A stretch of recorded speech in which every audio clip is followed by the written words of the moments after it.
On est ensemble aujourd'hui pour une fonction qui est très fortement montée en puissance dans les entreprises, l'électronicien automobile. Un électronicien dans les ateliers, c'est une personne qui va être capable de faire du diagnostic, surtout sur tous les systèmes embarqués, de pouvoir analyser des mesures aussi grâce à des appareils de diagnostic.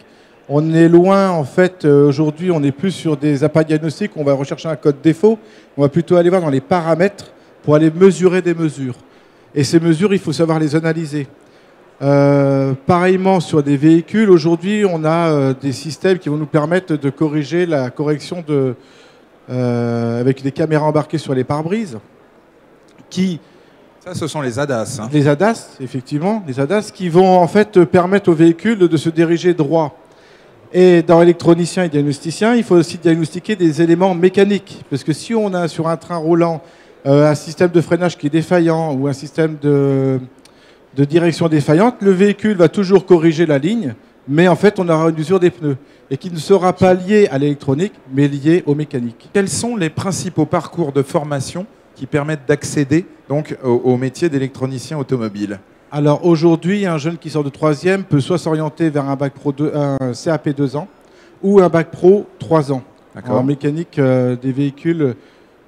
Et après ce bac pro, il peut se diriger soit vers un BTS, un brevet de technicien supérieur, ou bien aussi des diplômes de la branche professionnelle qu'on appelle les contrats de qualification professionnelle des techniciens experts après-vente. D'accord. C'est comme une mention complémentaire, c'est une année de plus? Alors c'est une année de plus, si vous voulez, après le bac, mais c'est 14 mois où le jeune ne fera plus que de la haute technicité sur véhicule. La formation professionnelle pour les chefs d'entreprise en carrosserie, c'est quelque chose qui est dans leur ADN. Un artisan carrossier a toujours été dans la formation. L'évolution de l'automobile, elle a tellement changé. Si on parle des années bien auparavant, on réparait des roues de carrosse. Aujourd'hui, eh bien, on est capable de réparer oui, de l'électronique. Demain, ça va être les ADAS dans tous les véhicules. On parle de 2022, donc c'est demain. La technologie mécanique est assez maîtrisée. Oui. L'électronique, par contre, a débarqué de façon rapide. Là où les garagistes n'étaient pas préparés à une présence aussi forte de calculateurs dans les véhicules.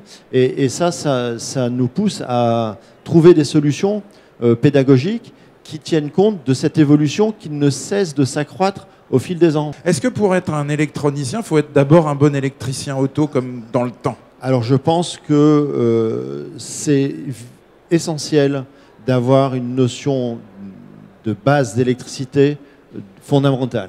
On ne peut pas espérer être un bon électronicien si on ne maîtrise pas les bases de l'électricité. Et c'est peut-être aujourd'hui ce qui fait un peu défaut, c'est justement ces bases qui vont permettre un vrai diagnostic. C'est vrai que les outils de diagnostic sont là et permettent de solutionner 70% des pannes. Mais là où on va demander une vraie expertise, c'est sur ces petits défauts qui font qu'on va passer un certain temps à faire de la mesure.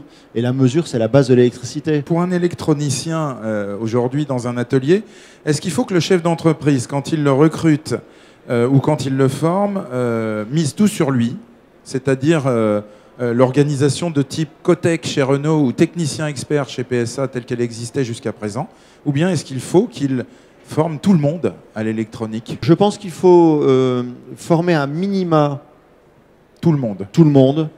Et sur des sujets un peu plus poussés techniques, peut-être spécialiser une personne dans une petite entreprise. Mais je pense qu'il faut à minima former tout le monde. Tout dépend de l'entreprise, tout dépend de sa taille, tout dépend de sa structure.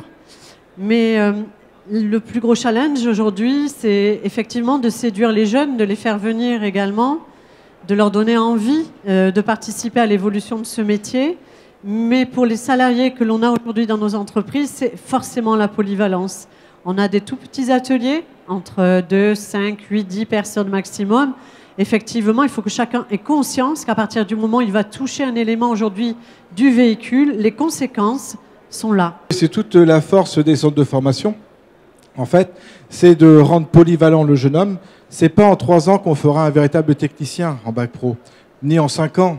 c'est au fur et à mesure de son évolution professionnelle qu'il va devenir un vrai professionnel. Mais nous, on doit leur apporter le vocabulaire, on doit leur apporter toutes les nouvelles techniques qu'il y a aujourd'hui, leur expliquer que nous, par exemple, au Garac, on fait des conférences continuelles avec les constructeurs. Hier, j'étais avec GRDF, parce qu'on va avoir des véhicules qui vont fonctionner au GNV. Et donc, on a initié les jeunes. Le mix énergétique. On a initié les jeunes au GNV. On leur a montré ce que c'était qu'un véhicule en GNV, qu'il n'y avait pas besoin d'avoir peur, que c'est un véhicule qui fonctionne correctement. Et ça ouvre des perspectives à ces jeunes.